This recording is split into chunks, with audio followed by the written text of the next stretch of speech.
Hey guys, welcome back to my summer signing series. Today we are kicking off the Bundesliga with Dortmund. It's going to be an interesting one. Not only have they sold a lot of their key players, some of their stars in their team, they've also signed a lot of great players, especially a lot of young players. So I can't wait to go through them with you.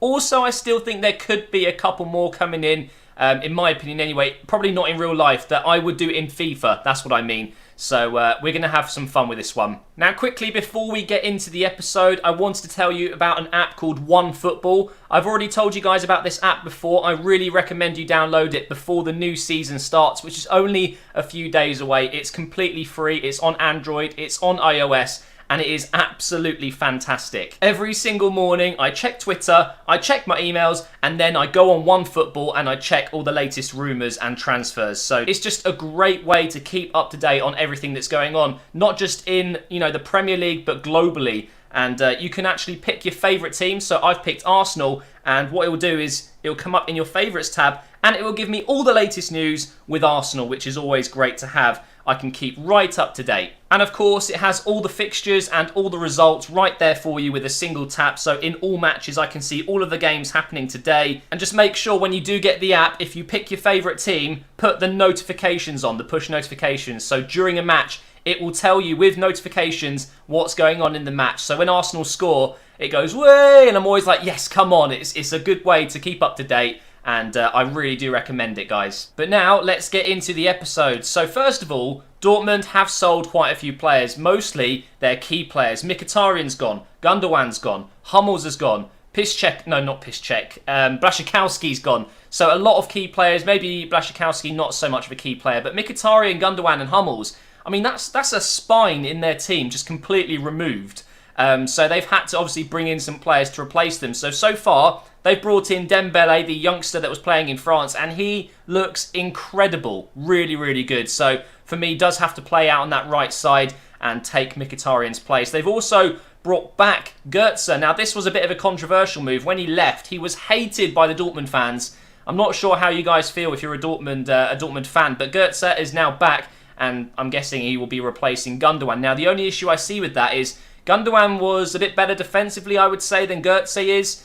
So I don't know how that's going to work. Maybe they will change formation a little bit. But for me, in career mode, this is the formation I'd go with. With Weigl at CDM and Castro, it's a strong midfield. And thankfully, they kept Royce and Aubameyang. Now, you'll see here, we have Bartra, the ex-Barcelona man. They signed him this summer to replace Hummels. Not really a great swap. I think Bartra obviously likes to play on the right side, whereas Hummels like to play on the left. So I'm guessing Socrates will move over. They've also signed Guerrero there. I'm probably saying his name wrong. He was just outstanding in the Euros, and I think he's going to prove to be one of their best signings in the summer. Now, on the bench, they made some other signings as well. We got Roda there from Bayern Munich, so they made a couple of signings from Bayern Munich, but obviously sold Hummels to Bayern Munich, so I guess they had a bit of a chat there, a bit of negotiation. We'll give you Hummels if you give us a couple of players. They also signed up Schürrle, and I believe there's one more. Yes, Merino. I'm not sure how you pronounce his name. He comes from the second league in Spain, but he's actually part of the under-19 Spanish squad, and they look extremely good, and he is one of their main players in midfield. He's nice and tall, 6'2".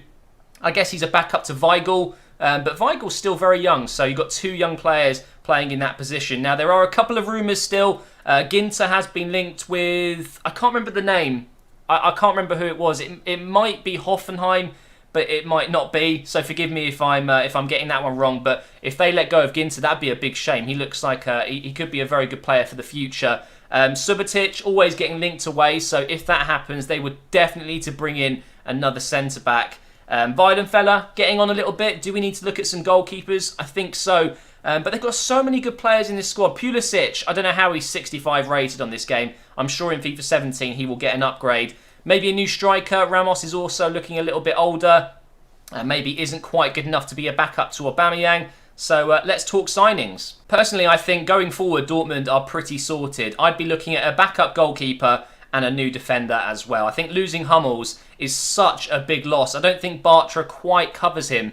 So maybe bringing in someone else will help out. But definitely a new goalkeeper, and I think I would be going for Timo Horn, especially in my career mode. If I did one with Dortmund again, I would be going for Timo Horn again.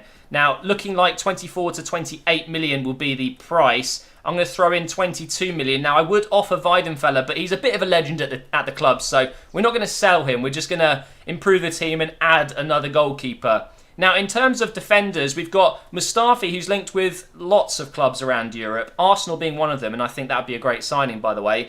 But also Schüller. Now, Schüller in FIFA is one of the better defenders. He's an exciting prospect. He's tall. He's very strong on the ball, but he's not very quick. Now, Hummels, I wouldn't say he's quick, but he's definitely a bit quicker than Schüller. However, he's got the height. Schüller is a good height and would replace Hummels better, if you ask me, than Bartra would. Although Bartra isn't exactly short. So I don't know who we go with here. I think what we'll do is we'll wait for the scout report to come back on Schüller, but we will make a move for Mustafi and see how much they would take. Now, he's probably going to cost around 25 million euros in real life, so it's actually pretty realistic, the pricing in this career mode. So we're going to throw in 25 million to kick things off, and we'll see what they say. Right, I was just saying how it's realistic. That totally isn't. 44.5 million euros to get Mustafi.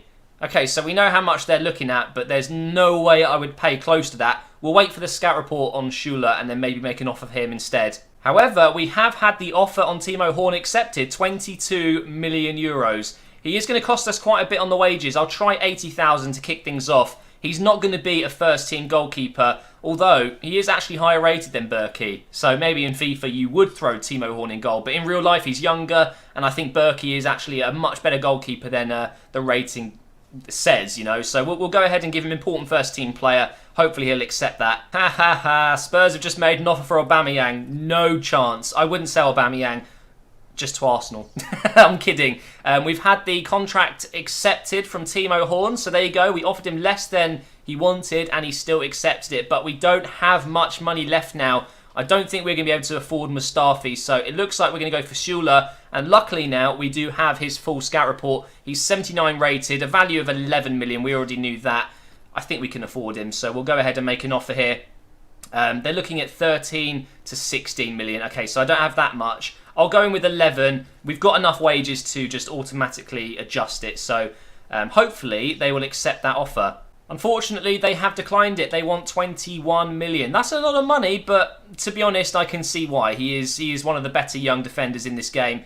We'll throw in 15 million. We can still afford it. And if we can't afford this deal, we'll throw in Subotic maybe. But there we go. They have accepted 15 million. So we do have enough money to give him, well, we could technically give him 55 million, but it's going to be a bit tight. I'm going to give him 50, but I do have a feeling he will, yeah, I knew he was going to do that. I knew he was going to decline it. He really wants the 120,000 euros per week, which is a lot of money. So right now, we can't afford it at all. We just can't, so we're going to have to sell a player. I do really like Subotic, but he has been linked away with a move to, I think it was actually Middlesbrough. However, he picked up an injury, so that deal broke down. He's going to be out for a few months, I believe. So I guess it's kind of realistic to try and sell him, although it looks like that's not going to happen in real life anymore because of that injury. But he's worth 10 million. He's got massive wages as well. It will free up just enough to get us Schüller. It only took 9 days, and we have sold him to Mönchengladbach for 7 million. Well, we sold him for 8.5. We've taken 7 million from it, so that is just enough to go ahead and offer Schüller the contract he wants. I can't click it. Does that mean it? Oh, I've ran out of time, haven't I? I'm going to have to redo the whole deal. Unsuccessful negotiations. Club pulled out. So, okay, we'll submit a new offer. Oh, wait, hang on. We're doing contract, apparently. Okay, hopefully this works. I'll offer him exactly what he wants just to get him into the team. And there we go. 4 years, 120,000 euros per week. Crucial first-team player, although I don't think he will actually play ahead of Bartra and Socrates. But we have made our signing, and I think that's probably enough. And there we have it. So Timo Horn, 81 rated. In FIFA, definitely goes in there. He's younger, he's got better potential, but maybe not in real life. I do think Berkey is pretty decent.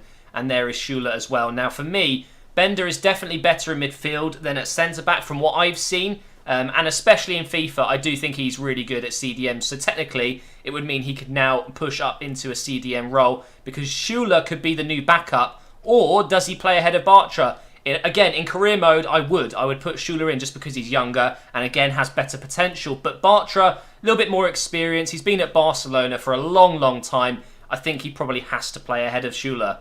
And that pretty much wraps it up, guys. There's not much I think Dortmund need to do. They've already made some very good signings. The only thing is I don't actually think they're stronger this year than they were last year. I think losing Hummels and Gundogan, and especially Mkhitaryan going forward, who was incredible last season, is going to be a big miss. But bringing in Dembele and Schürrle to play on the wings now that Mkhitaryan's gone is good. Götze in for Gundogan, nice. I think it does mean though Bender will be required to play midfield a little bit more. Götze likes to go forward. Maybe Bender comes in as a bit more of a defensive option. Schürrle coming in doesn't necessarily have to happen. I think that the signings they've made with Bartra at the back there, they're pretty decent signings, guys. I don't think Dortmund need to do too much. But I did this because in career mode, those are the signings I would make. And that's what this series is all about. It's combining both real life and career mode. So thank you for watching this video. Sorry if it was a little bit too short for your liking. But next, we'll do another Bundesliga side. Maybe we'll go over to Bayern next, which should be interesting. A lot of money to spend. Don't forget to check out OneFootball. The link is below, guys. And I will see you in the next episode soon.